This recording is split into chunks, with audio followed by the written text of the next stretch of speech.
கனிக்கூட்டம் அதிசயம்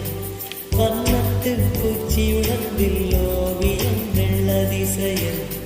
துளை செல்லும் காற்றும் மெல்லிசையாதல்ல